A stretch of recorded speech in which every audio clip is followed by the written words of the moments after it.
Only in the race I can say that about. Went off 6-4 shot in defeat at Brighton last time. They sent her to the lead. I'll be interested to see how they want to ride her today, but the market was leaving nothing to chance with her. She was quite strong earlier, so we'll see in a few moments whether that's been replicated as they go out for the nursery, the third race, which is just a few moments away.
OK, we're on to the third race, the 540, and Jabra Abdullah, the distinctive colours, is represented twice. He's had a winner already. Lady Kodiak has had a winner at Nottingham as well today, and he's got 2 chances of a winner here.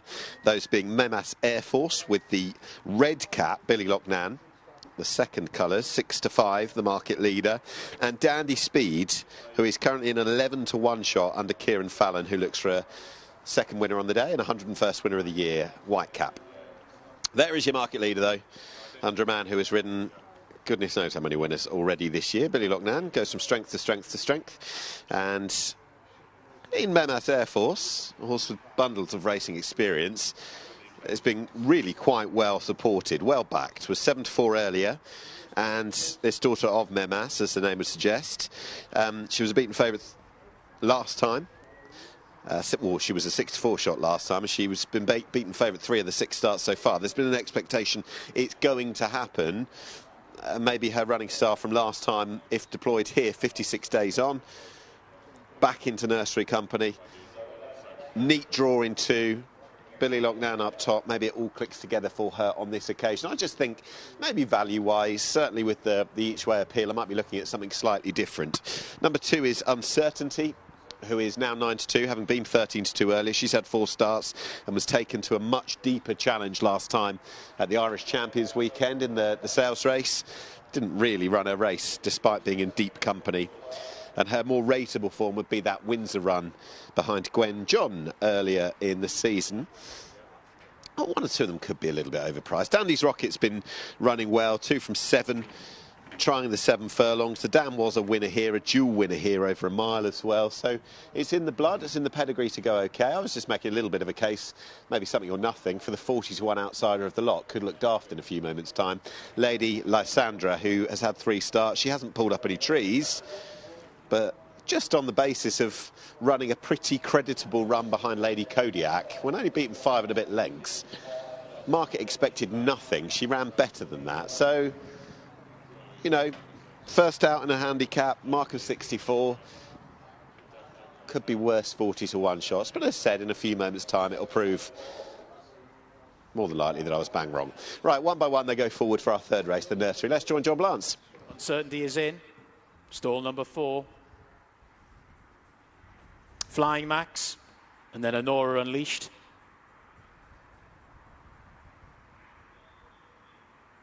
Honora Unleashed will be the last. Honora Unleashed is in. Stand by. Gates back and away they go. Jack the Tooth was rather slowly away in the betting.betfair.com nursery over the 7 furlongs. Honora Unleashed is worked forward by Holly Doyle to try and attain a prominent position. Also there is Dandy's Rocket in the light green colours. Lady Lysandra's got a good pitch there down towards the rail. The pink jacket with the black stars. There followed by Houdini Miss. Memas Air Force has got a nice posse down on the rail. The red distinguishing cap rather wide. Dandy Speed, Kieran Fallon looking for a double. Also looking at a way to try and get in on that run towards the turn out of the back straight. Uncertainties towards the rear of the field, along with the red and white of Jack the Tooth and Flying Max is at the back of the field as they make their way inside the final 4 furlongs. Lady Lysandra the leader, to Dandy's Rocket who sits in second. Lovely run through for Memas Air Force, the red cap in third, followed then by Houdini Miss and Honora Unleashed 3 wide round the turn. 4 wide round the turn is Dandy Speed, then Jack the Tooth at the inside, and still at the back of the field is Flying Max, starting to make the turn for home. Just over 2 furlongs left to go. Lady Lysandra just about the leader, to Dandy's Rocket racing on the outside in second. Honora Unleashed is now getting the kitchen sink thrown at it in third spot. Looking for a gap now is Memas Air Force, the favourite, still travelling pretty strongly and is tipped out for a run. Inside the final furlong and a half they go, and it's Dandy's Rocket that leads to Memas Air Force and Billy Lochnan, who's taking full aim now in second position. They've paired off from the rest. Trying to stay on from the back is Flying Max. Inside the final furlong they go, and it's Memas Air Force who's come through to take it up to Dandy's Rocket and up towards the line. Memas Air Force got a lovely run round and won. Dandy's Rocket finished in second. Flying Max was third. Fourth or so. Yeah, the market had left absolutely nothing to chance with this one, really, throughout the day, or certainly in the minutes building up to the race.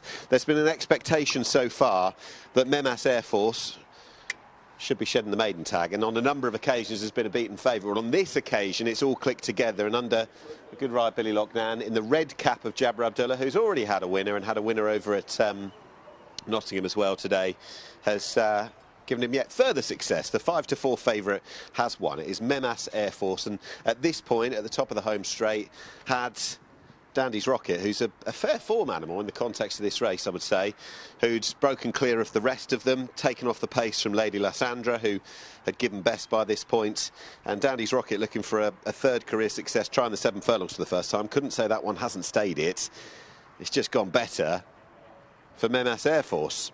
Beaten favourite 3 of the last 6 starts so far in the career. Went off a 6-4 shot in defeat at Brighton last time, where they sent her to the lead. Well, if you look at how this race has played out, it's contrasting tactical approach. And at this point, at the early stages of the race, they went past the turn, had a rather 5 or 6 in front, but they didn't look to be going any wild sort of fractions. The runner-up wasn't too far off the speed. Lady Lysandra, who I wondered whether the market might have underestimated slightly, given her run behind Lady Kodiak last time out, when very, very big.